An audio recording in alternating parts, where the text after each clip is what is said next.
Guys, সবাই কেমন আছো? আশা করি ভালো আছো। তো চলে এসেছি আর একটা ভিডিও নিয়ে। আশা করি আমিও অনেক ভালো আছি। তো আজকে ভিডিওটা পুরো দেখতে থাকো তোমরা।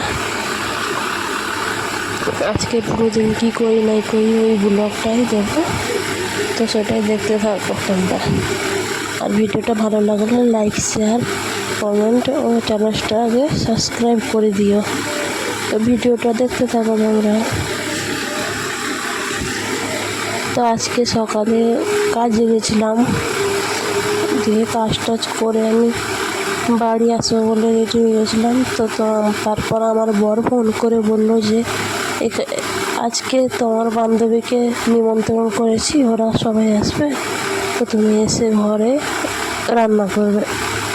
তো আমি এসে ঘরটা অগোছালো ছিল, তো প্রথমে এসেই ঘরটাকে আমি সাফ করছিলাম। ইঁদুর আছে, তো ইঁদুর পুরো কেটে সব কিছু নষ্টই করে দিয়েছে আমার। এই যে কাঠের আলমারিটা, ওটাও নিচ দিয়ে কেটে দিয়েছে। নিচে যে ওগুলো বিছানো আছে ওইগুলোও কেটে দিয়েছে। তো আমি ভালো করে ওগুলো ঝাড়ু মারছিলাম, একে একে করে ভালো করে ঝাড়ু মেরে বার করছিলাম। ইঁদুর কেটে দিয়েছে পুরো কাঠটাকে, তার জন্য। তো ওই কাঠের মধ্যে যখন বের করেছে এটা, তার ভিতরে আমার ছেলের পুরোনো জামা কাপড় ছিল আর কি। তো ওই জামা কাপড়গুলো বার করে ভালো করে দেখছিলাম কোনটা ছোট হবে, কোনটা বড় হবে। অনেক জামা প্যান্ট ছিল, ওই যখন শীত ছিল তখন শীতের জামা প্যান্ট বারকানো ছিল, ওইগুলো ওখানেও ঢোকানো হয়নি। তো ওইগুলো আমি শীতের জামা কাপড়গুলো ঢুকিয়ে দিয়েছিলাম, আর ওইখানে যে ওর গরম জামা কাপড়গুলো ছিল ওগুলো বার করে রাখছিলাম, কেন ওগুলো তো ছোটো হয়ে যাচ্ছে আর পরতে পারবে না। তো যা হয় এখনকার পরিয়ে নেব, ছোটো হলে তো আর পরতে পারবে না, তার জন্য। তো এখানে আমি বার করে নিয়ে এই আলমারিটাকে ভালো করে সাফ করে নিয়েছিলাম কাপড় দিয়ে, কেন এই ভেতরে পোকা পোকা হয়ে গেছিলো, ধুলো মাটি ভরে গেছিলো, অনেক দিন থেকে সাফ করা হয়নি, তার জন্য। তো এখানে সাফ করে শীতের যে জামা কাপড়গুলো ওইগুলো রেখে দিয়েছিলাম আলমারিতে, আর গরমে জামা কাপড়গুলো বার করে দেখছিলাম কোনটা ছোট পরতে পারবে।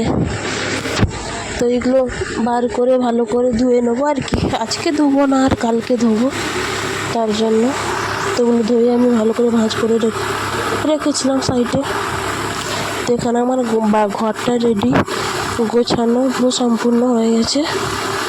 তো দেখুন এবার গোছানোর পর আমার ঘরটা কেমন লাগছে সেটা জানান কমেন্ট করে। তো এখানে আমি পুতুলগুলো সাজিয়ে দিয়েছিলাম, আর ওইখানটায় আমাদের কালী মাতা, কালী ঠাকুর রেখেছিলাম, কালকাজিতে থাকে এখানে, ওইখান থেকে নিয়ে এসেছিলাম। আর নিচে ছিল গণেশ আর লক্ষ্মী, তার সাইডে আমি পুতুলগুলো রেখে দিয়েছিলাম। আর উপরে ঠাকুরের সাইডে বক্স রেখেছিলাম, বক্সের যে এটা।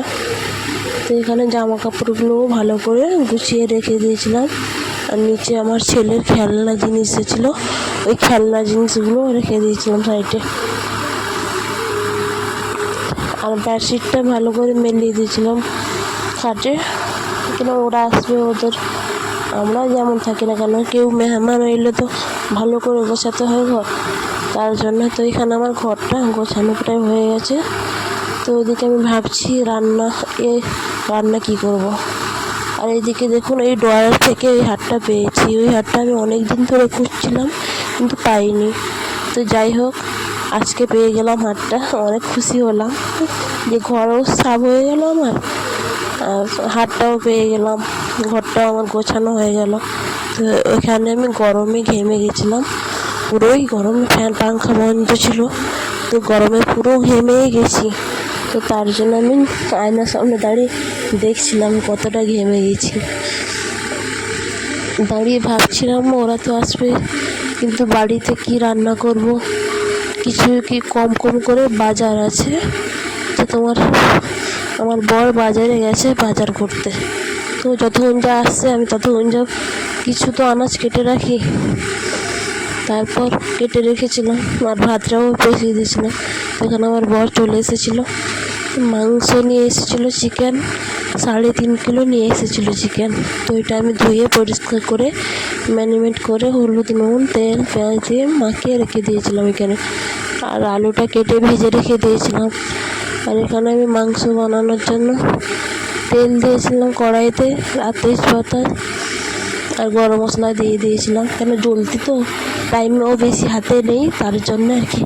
তো যাই হোক, এখানে আমার বাবা সবজি কেটে দিচ্ছিলো চচ্চড়ি রান্না করার জন্য আর বেগুন ভাজা রান্না করার জন্য। কেন আমার হাতে তো টাইম নেই, আমি এদিকে করবো না ওদিকে করবো, তার জন্যে টাইমও কম আছে।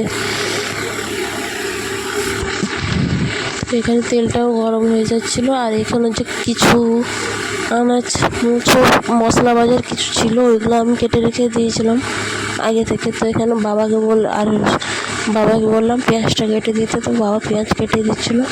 এখানে পেঁয়াজটা দিয়ে ভালো করে নাড়িয়ে নিচ্ছিলাম, পেঁয়াজটা লাল লাল করে ভাজা করে নিচ্ছিলাম যাতে মশলাটা ভালো করে ভাজা হয়ে যায়। তো আজকে আসবে আমার বান্ধবীর বর, তার ছেলে, ওর ভাগনা আসবে, এরাই আসবে। আর আমার বাবার বাড়ি থেকে বাবা, ভাই, এই দুজনই আসবে।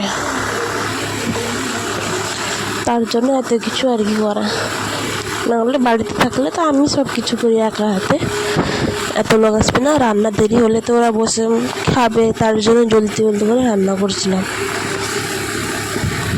তো যাই হোক, এখানে আমার পেঁয়াজটা একটু রঙটা চেঞ্জ হয়ে গেছে, পেঁয়াজের কালারটা চেঞ্জ হয়ে এসেছে।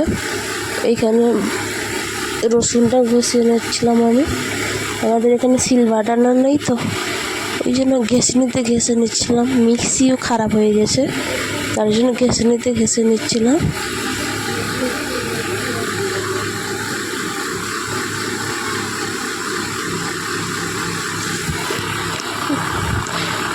আমার ছেলেও ওকে স্কুল দিয়ে এসেছিলাম সকালে। বাড়িতে থাকলে এমনিতে আমাকে কাজ করতে দেবে না, আরও আমার কাজ বাড়াবে, ওই জন্যই ওকে স্কুলে দিয়ে এসেছিলাম। ওকে আবার বিকালে আনতে যাবো 4টার দিকে। ও 10টার সময় যায়, 4টার সময় আসে। তো এখানে আমার পেঁয়াজটা দেখুন মরেই গেছে প্রায়। যাই হোক, এবার রসুন আদাটা দিয়ে দেবো।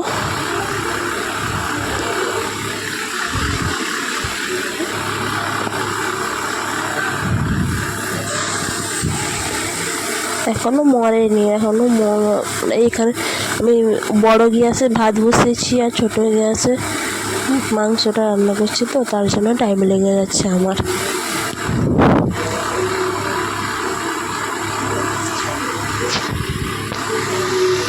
তো যাই হোক, এখানে আমার রসুন আদা দিয়ে ভালো করে রসুন আদা কাঁচা গন্ধটা কেটে গেলে এখানে আমি মশলাটা অ্যাড করবো আর কি। এখানে আমি ভালো করে কষিয়ে নিচ্ছিলাম যাতে কাঁচা গন্ধটা না হয় কেননা আমার বাড়িতে রসুনের কাঁচা গন্ধ হলে খেতে চায় না, তার জন্য।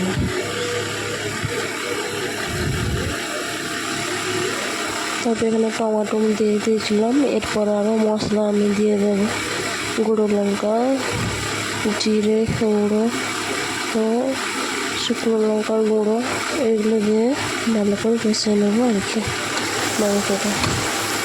এখানে আমার মশলা কষানো হয়ে গেছে,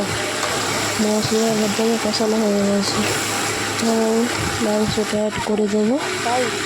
তারপর রান্না হয়ে গেছিলো, আমি ওদেরকে খেতে দিয়ে 4টা বেজে গেছিলো। তারপর ওদেরকে খেতে দিয়ে সবাইকে এখানে আমি আমার ছেলেকে আনতে গেছিলাম। কেন আজকে প্রচুর মেঘলা ওয়েদার ছিল, মেঘগুলো অন্ধকার করেছিল, তার জন্য ছাতা নিয়ে গেছিলাম।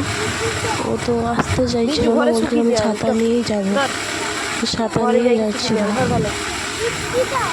তো যাই হোক, আজকে কিন্তু মাংসটা সবাই খেয়ে বলছিল যে বিয়ে বাড়ির মতো রান্না করেছে নাকি। তো এইটুকু বলেছি, ওর জন্য অনেক ধন্যবাদ সবাইকে। এখানে ছাতাই নিয়ে যাচ্ছি, দেখুন ছাতাই ছাড়ছে না, বলছে না আমি ছাতা নিয়ে যাবো। তো সারা রাস্তাতে ছাতা ফুটিয়েই এসেছে, কেন বৃষ্টি হচ্ছিলো, তবে বৃষ্টি কমে গেছিলো আর কি একটু পর। তো গাইস, আজকের ভিডিওটা এই পর্যন্ত। তোমাদের যদি ভিডিওটা ভালো লাগে তো নেক্সট ভিডিওর জন্য চ্যানেলটাকে সাবস্ক্রাইব করে দিও। আজকের মতো টাটা। সবাই ভালো থাকবেন, সুস্থ থাকবেন।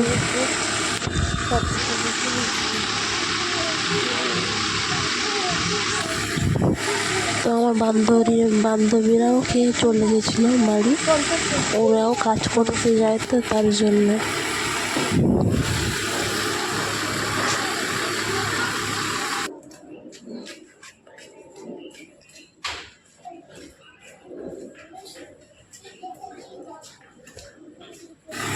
তো দেখুন এখানে বাড়ির সামনে কেমন কাদা কাদা হয়ে গেছিলো।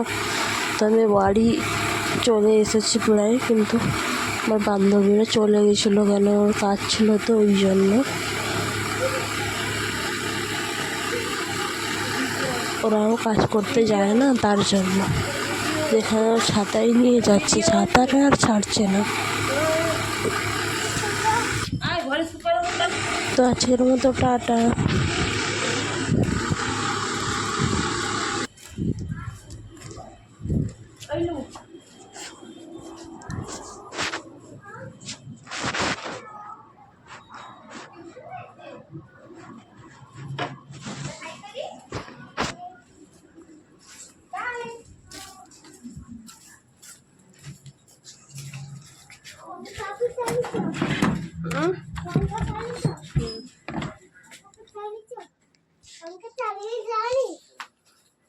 শুকিয়ে দে ছাত।